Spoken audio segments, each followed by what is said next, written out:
سورہ دخان مکی صورت ہے. دخان جو ہے وہ دھوئیں کو کہتے ہیں.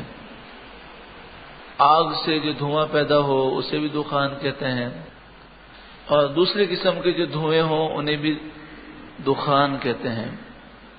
یہ سورت مکی ہے، ہجرت سے پہلے اس کا نزول ہوا. قرآن پاک کی ترتیب کے اعتبار سے اس کا نمبر 44 ہے. نزول کے اعتبار سے اس کا نمبر 64 ہے. اس میں 59 آیات ہیں اور 3 رکوع ہیں. بسم اللہ الرحمن الرحیم. اللہ کے نام سے شروع جو بہت ہی زیادہ مہربان نہایت رحم کرنے والا. حامیم والکتاب المبین. حامیم حروف مقطعات ہیں. والکتاب المبین اس روشن کتاب کی قسم. انا انزلناہ فی لیلۃ مبارکہ. بے شک ہم نے اس قرآن کو برکت والی رات میں نازل کیا. لوگ کہتے ہیں رات و دن تو سب ایک ہی ہیں، ساری راتیں اللہ نے بنائی ہیں، اور رات کی لمبائی اور چوڑائی تو اتنی ہی ہوتی ہے. سورج ڈوبے تو رات شروع ہوتی ہے، صبح صادق ہو تو رات ختم ہو جاتی ہے. یہ آپ کہتے ہیں کہ یہ برکت والی رات ہے، یہ برکت والا دن ہے. تو یہ جو ہم کہتے ہیں یہ قرآنی تعلیمات کے مطابق ہے کہ جب اللہ کی نعمت کا نزول ہو کسی رات میں تو وہ رات برکت والی ہوتی ہے. قرآن کا نزول ہوا تو رات تو وہی تھی. سورج ڈوبا تو رات شروع ہوئی، صبح صادق ہوئی تو رات ختم ہو گئی. رات تو وہی تھی. قرآن کا نزول ہوا تو نزول قرآن کی وجہ سے وہ رات شب قدر بن گئی، 1000 مہینوں سے افضل ہو گئی. اور اسے قرآن نے لیلۃ مبارکہ کہا، برکت والی رات کہا. انا کنا منذرین. بے شک ہم ڈر سنانے والے ہیں. فیہا یفرق کل امر حکیم. اس رات میں ہر حکمت والا کام بانٹ دیا جاتا ہے. امرا من عندنا ہمارے پاس کے حکم سے. انا کنا مرسلین. بے شک ہم بھیجنے والے ہیں. رحمتا من ربک. تمہارے رب کی طرف سے یہ رحمت ہے. انہ هو السمیع العلیم. بے شک وہی سننے والا علم والا ہے. ایک اور رات ہوتی ہے جسے شب برات کہا جاتا ہے، اور اس رات کی فضیلت جو ہے وہ احادیث سے ثابت ہے. عقید جہاں صلی اللہ علیہ وآلہ وسلم نے 15ویں شعبان شب برات کے فضائل بیان کیے، اور آپ نے یہاں تک فرمایا کہ اس رات کے اندر اللہ تعالیٰ بے حساب لوگوں کی مغفرت فرماتا ہے. تو اس رات کے فضائل احادیث میں بیان کیے گئے. اب قرآن مجید فرقان حمید میں اس رات کا ذکر ہے یا نہیں؟ تو احادیث میں ذکر ہے، اور قرآن مجید فرقان حمید ہمیں یہ حکم دیتا ہے کہ اطیعوا اللہ و اطیعوا الرسول. اللہ کی اطاعت کرو اور رسول کی اطاعت کرو. ما آتاکم الرسول فخذوہ وما نہاکم عنہ فانتہوا. رسول اللہ تمہیں جو دیں وہ لے لو، اور جس سے منع کریں اس سے رک جاؤ. تو رسول اللہ نے جب شب برات کے فضائل بیان کیے تو ہمارے لیے کافی ہیں.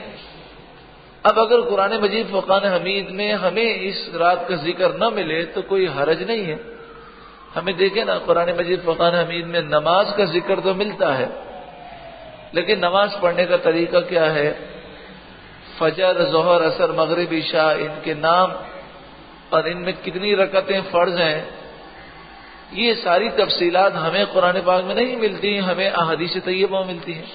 لیکن بعض مفسرین نے کہا کہ لیلۃ مبارکہ سے مراد شب برات ہے، اور فیہا یفرق کل امر حکیم سے انہوں نے کہا کہ شب برات میں سالانہ جو کچھ بھی سال میں ہونے والا ہوتا ہے اللہ تبارک و تعالیٰ تو ہمیشہ سے جانتا ہے.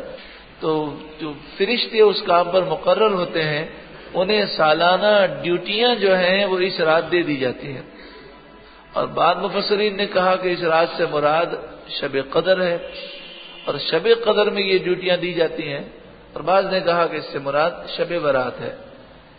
لیکن احادیث میں شب قدر کے فضائل بھی ہیں اور شب برات کے فضائل بھی ہیں، تو دونوں راتیں ہمارے لیے برکت والی ہیں اور مبارک ہیں، ان راتوں کو غفلت میں نہیں گزارنا چاہیے۔ رب السماوات والارض وما بینہما، اللہ تعالیٰ آسمان و زمین کا رب ہے اور جو کچھ آسمان و زمین کے درمیان ہے اس کا بھی رب ہے۔ ان کنتم موقنین، اگر تم یقین رکھتے ہو تو ان باتوں کو سمجھو۔ لا الہ الا هو یحیی و یمیت، اللہ کے سوا کوئی معبود نہیں، وہی زندہ کرتا ہے، وہی موت دیتا ہے۔ ربکم و رب آبائکم الاولین، وہ تمہارا بھی رب ہے اور تم سے پچھلے باپ داداؤں کا بھی رب ہے۔ بل ہم فی شک یلعبون، بلکہ وہ شک میں پڑے کھیل رہے ہیں۔ فارتقب یوم تأتی السماء بدخان مبین، تو تم انتظار کرو اس دن کا جب آسمان پر ایک دھواں ظاہر ہوگا، ایک ظاہر دھواں آسمان لے کر آئے گا۔ اس دھوئیں سے مراد مفسرین کے دو قول ہیں۔ ایک قول تو یہ ہے کہ قرب قیامت میں، قیامت کی نشانیوں میں سے ایک نشانی یہ ہے کہ پوری دنیا پر دھواں چھا جائے گا، اتنا دھواں ہوگا کہ انسان کو اپنا ہاتھ تک نظر نہیں آئے گا۔ دھوئیں تو چھا جاتے ہیں لیکن پوری دنیا پر ایک ساتھ دھواں کا چھا جانا یہ قیامت کی نشانیوں میں سے ایک نشانی ہے۔ اور دوسرا فرمایا کہ اس دھوئیں سے مراد در حقیقت یہ وہ دن مراد ہے کہ جب کفار مکہ نے نبی اکرم صلی اللہ علیہ وآلہ وسلم کی گستاخیاں کی تو اللہ تعالی نے ان پر قحط کو مسلط کر دیا۔ حالانکہ مکہ مکرمہ میں کبھی بھی رزق کی تنگی نہیں ہوئی، لیکن حضور کی نافرمانی کرنے کی وجہ سے اہل مکہ پر 7 برس 7 ایئر قحط سالی مسلط ہوئی، یہاں تک کہ یہ مرے ہوئے انسانوں کو کھانے لگے، کتوں کو، بلوں کو کھانے لگے، یہاں تک کہ وہ بھی ختم ہو گئے۔ تو بھوک کی وجہ سے انہیں ہر طرف دھواں ہی دھواں نظر آتا تھا۔ تو دھوئیں سے مراد وہ دھواں ہے کہ جو شدید بھوک کی وجہ سے آنکھوں کے آگے اندھیرا آ جاتا ہے۔ یغشی الناس، کہ وہ دھواں لوگوں کو ڈھانپ لے گا۔ ھذا عذاب علیم، یہ دردناک عذاب ہے۔ تو یا تو وہ دھواں مراد ہے جو کفار مکہ پر آیا اور اس کی قرآن نے پہلے خبر دے دی، اور دھوئیں سے مراد بھوک کی وجہ سے اندھیرا آنکھوں پر آ جانا، یا پھر وہ دھواں مراد ہے کہ جو قرب قیامت میں یہ قیامت کی ایک نشانی میں سے یعنی نشانیوں میں سے ایک نشانی ہے۔ ربنا اکشف عنا العذاب، اس دن وہ کہیں گے یعنی قرب قیامت میں جب یہ دھواں ظاہر ہوگا کہ کہیں گے اے ہمارے رب ہم سے عذاب کو دور کر، انا مؤمنون، بے شک ہم ایمان لائے، ہم ایمان لاتے ہیں۔ انا لہم الذکر، کہاں سے ہو انہیں نصیحت ماننا۔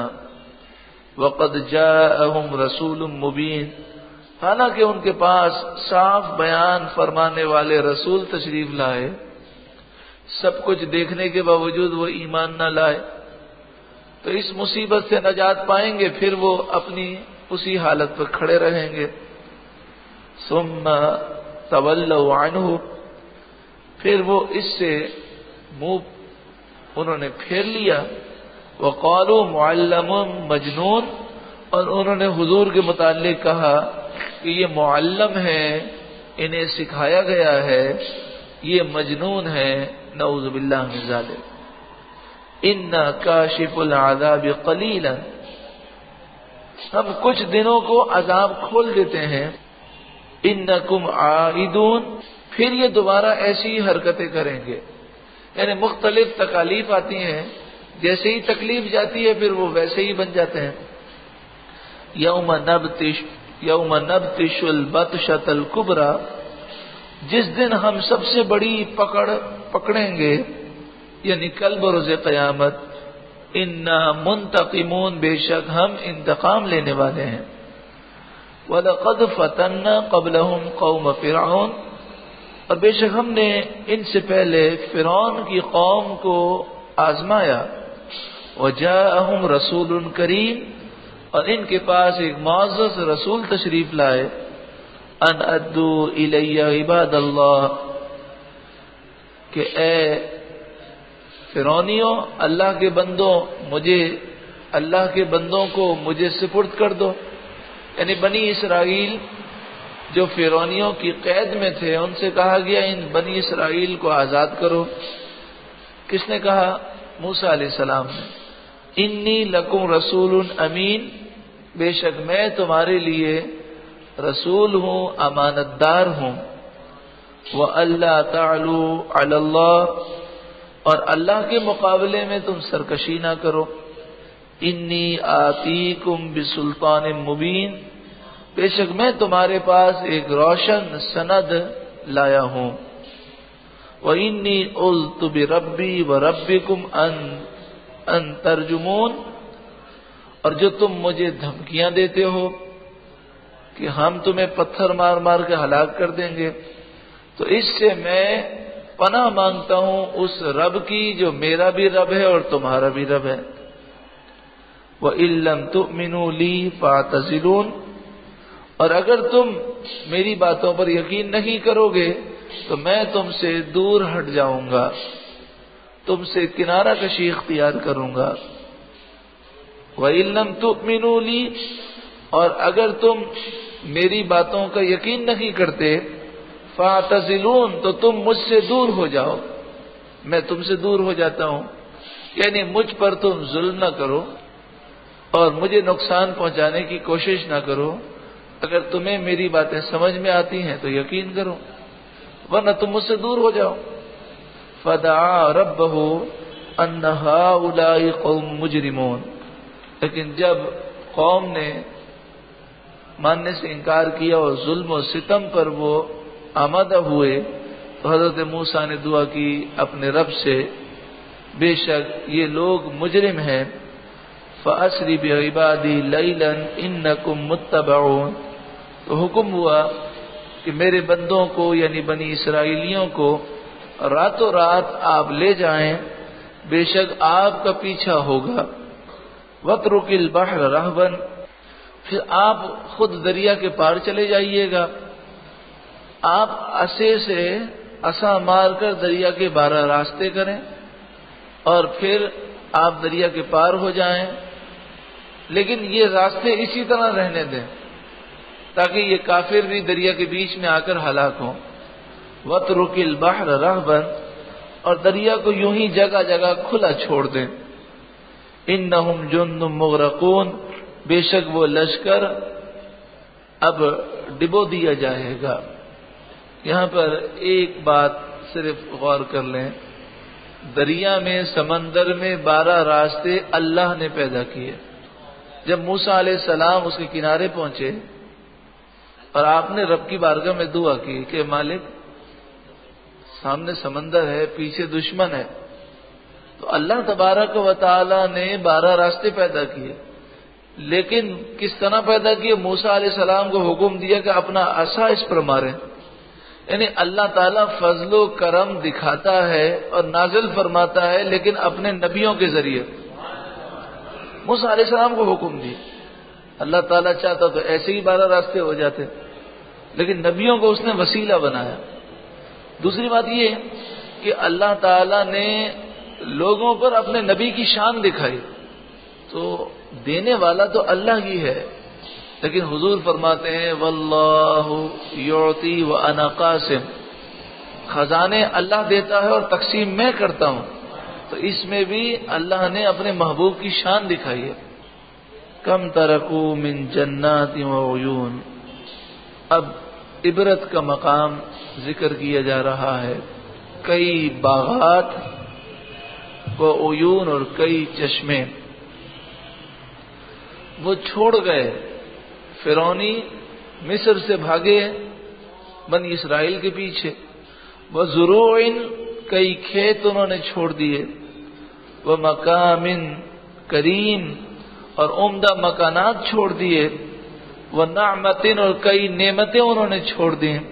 کانوا فیہا فاکہین جس میں وہ فارغ البال تھے, مزے لے رہے تھے. کذالک ہم نے یوں ہی کیا.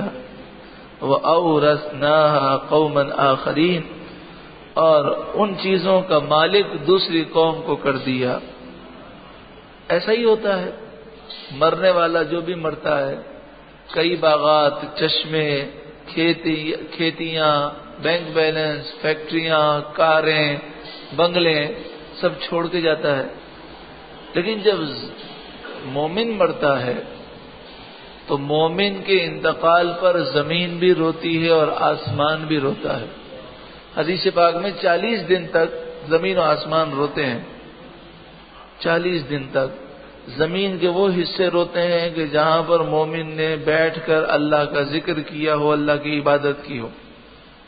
آسمان کے وہ دروازے روتے ہیں جس سے مومن کے نیک اعمال بلند ہوتے تھے. لیکن جب ظالم مرتا ہے تو اس پر سب خوشیاں مناتے ہیں, اس پر سب خوشیاں مناتے ہیں. تو اب بتائیے کہ ظالم کے مرنے پر زمین و آسمان خوشیاں منائیں تو مومن بھی خوشیاں مناتے ہیں, اور کسی بدبخت کی موت کی خبر سنتے ہیں تو لوگ کہتے ہیں الحمدللہ رب العالمین کہ یہ ظالم تھا, یہ مسلمانوں کو نقصان پہنچانے والا تھا. تو یہ وہ طریقہ ہے کہ جو طریقہ قرآن نے بیان کیا. فما بکت علیہم السماء والارض تو ان پر آسمان و زمین نہ روئے. آسمان و زمین ان فرعونیوں کی ہلاکت پر نہ روئے. وما کانوا منظرین اور ان فرعونیوں کو مہلت نہ دی گئی اور یہ سب ہلاک ہو گئے. اللہ تعالی ہمیں سچی پکی توبہ نصیب فرمائے.